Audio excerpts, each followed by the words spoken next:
그래서 얘는 열 머리끌, 그 중에서도 얘는 A 열 머리끌. 자, 얘는 행 머리끌, 그 중에서도 1행 머리끌이 되겠죠. 자, 그리고 셀을 클릭했을 때 나오는 얘는 셀 포인터, 셀을 선택했다라는 소리가 되고요.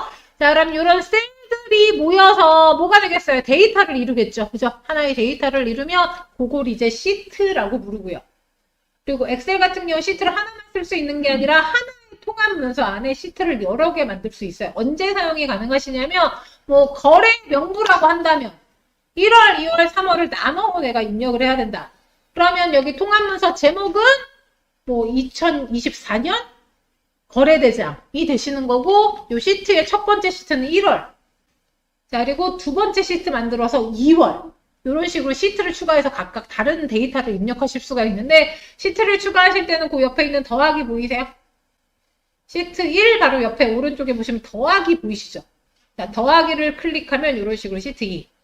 한 번 더 클릭하면 시트 3. 자, 그럼 만약에 시트 1을 1월이라고 바꾸고 싶다. 더블 클릭하면 이렇게 바꿀 수 있게 블럭이 잡히니까 이 시트 1이라는 이름을 더블 클릭하면 이렇게 블럭이 잡히죠. 그럼 여기에다가 제가 1월 이렇게 한글로 입력하고 엔터 치면 시트 이름이 바뀌어요. 나머지 시트들도 이렇게 추가한 다음에 내가 알아보기 쉽게끔 이름을 바꿀 수가 있다. 그럼 셀들, 데이터들이 모여서 일단 하나의 시트를 만들고요. 이런 시트들이 여러 개 모여가지고 뭐가 된다? 통합 문서가 된다. 자, 그래서 얘네들은 이제 시트, 그리고 시트 추가 버튼이 되실 거고, 그리고 이제 수평 방향으로 긴 데이터가 만들어지면 오른쪽 하단에 이렇게 슬라이드 바가 생성이 돼서 옆으로 이동하면서 보실 수가 있고요. 자, 그리고 데이터가 길어지면 또 이제 오른쪽 끄트머리에 뭐가 있어요? 스크롤 바가 이렇게 생성이 되면서 이 스크롤 바를 내려가면서 보실 수가 있다. 자, 그래서 이 휠 돌려서 이렇게 보실 수 있고요. 자, 그리고 오른쪽 하단에 보시면 우리 빼기 더하기 위에 버튼 3개가 추가되어 있는 거 보이실 건데, 이 버튼 같은 경우에는 여기 우리 상단에 있는 탭들 중에서 보기라는 탭 보이시죠? 이 보기라는 거는 말 그대로 내 엑셀 문서를 어떻게 보이게 할 것인가를 다뤄요. 그래서 이 보기에 있는 애들 중에서 많이 사용하는 3개를 여기 밖에다 빼놓은 거예요. 뭐냐? 얘네요. 기본. 우리 보기 탭 클릭하셨을 때 왼쪽 상단에 기본, 페이지 나누기, 미리 보기, 그리고 페이지 레이아웃. 이렇게 3개로 나뉘고요. 지금 현재 보이는 상태가 기본 보기 상태예요. 그래서 오른쪽 하단에 여기 두 번째 버튼 이렇게 클릭을 하시면 이렇게 바뀌어요. 이거는 뭐냐? 인쇄를 목적으로 만들었을 때 어디까지가 1페이지인지 시각적으로 확인하고 싶으실 때. 여기 보이시는 얘네들은 다 뭐라고 생각하시면 돼요? 인쇄할 때 여백이라고 생각하시면 되세요. 자, 그래서 이렇게 확인하면서 내가 페이지 수를 확인하면서 입력하실 때 이렇게 하실 수 있고, 자, 그리고 오른쪽 하단에 여기 세 번째 버튼 페이지 나누기 미리 보기라는 거 보이세요?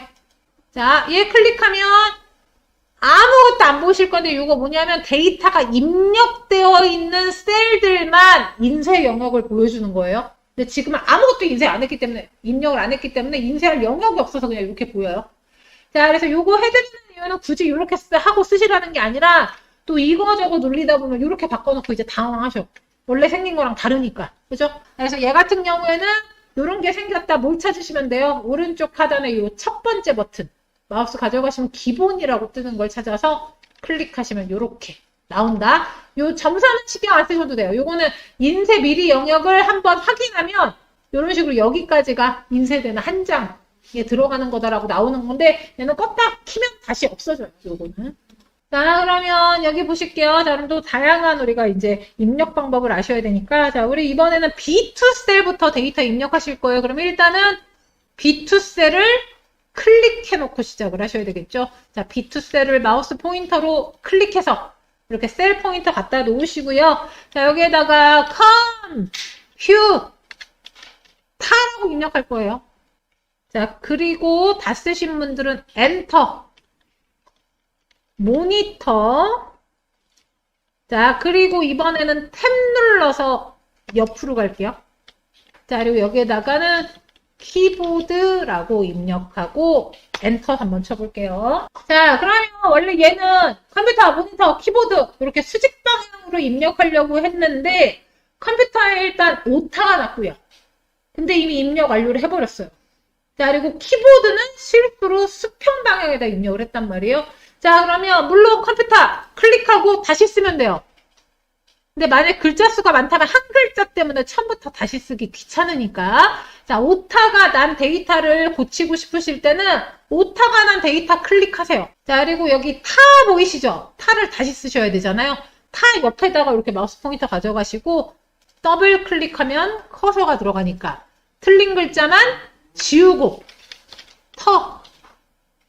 그리고 수정했건 새로 썼건 반드시 엔터나 탭키 눌러서 입력 완료 이렇게 해주고.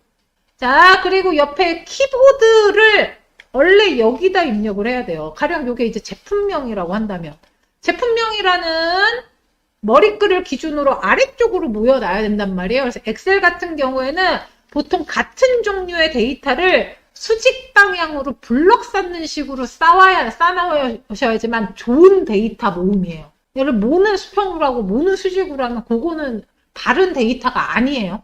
자, 그래서 키보드를 원래 여기다 해야 되는데 여기다 써버렸죠.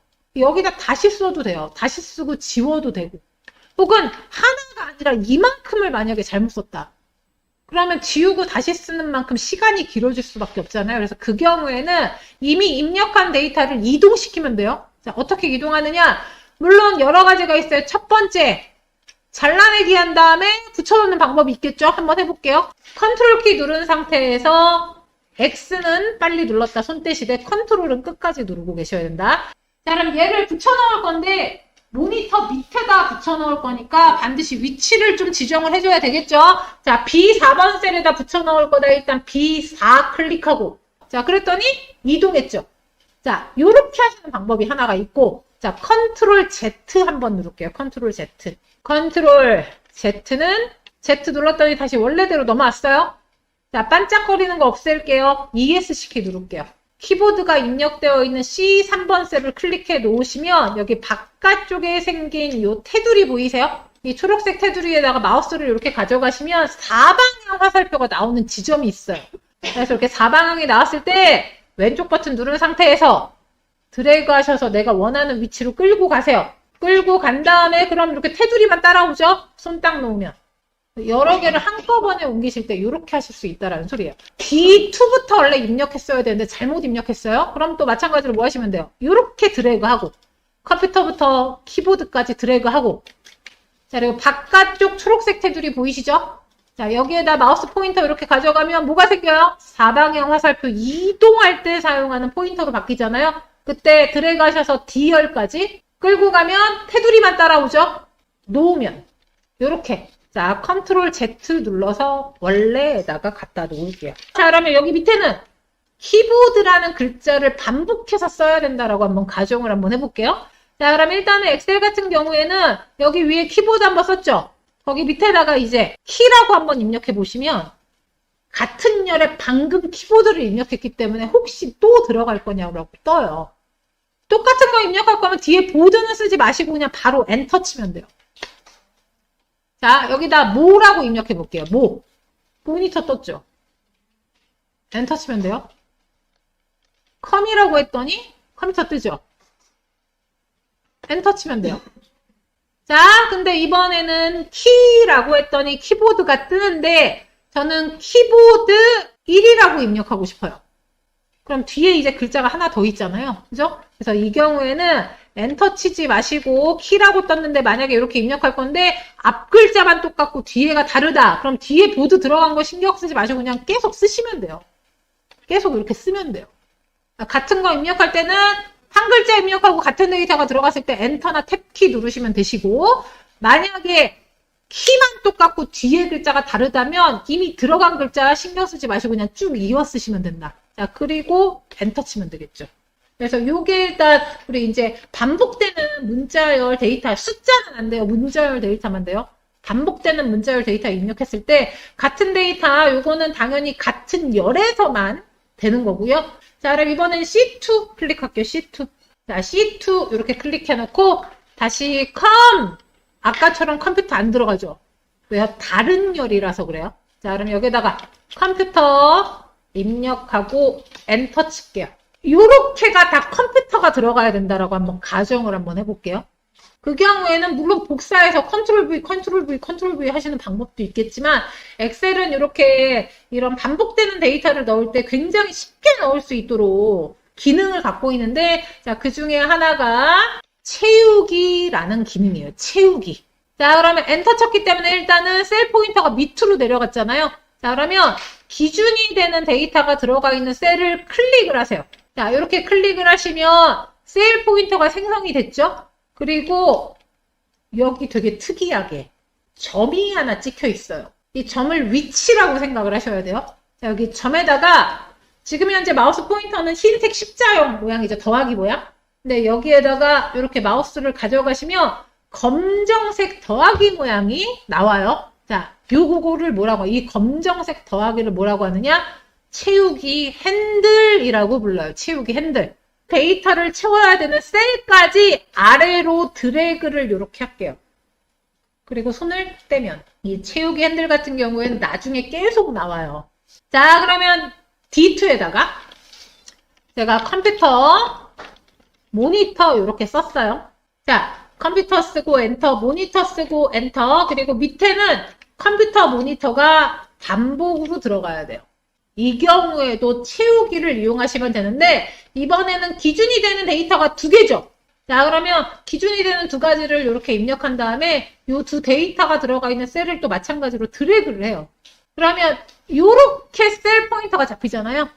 그 상태에서 마찬가지로 항상 모서리에는 뭐가 생겨 있어요? 점이 생겨 있으니까 자, 여기 점에다가 마우스 포인터 이렇게 가져가시고 마찬가지로 채우기 핸들이 나오면 내가 원하는 데까지 드래그하면 그러니까 얘는 많은 양의 데이터를 다루는데 최적화가 되어 있기 때문에 데이터를 빨리 입력할 수 있는 여러 가지 기능들을 제공한다라고 생각을 하시면 돼요.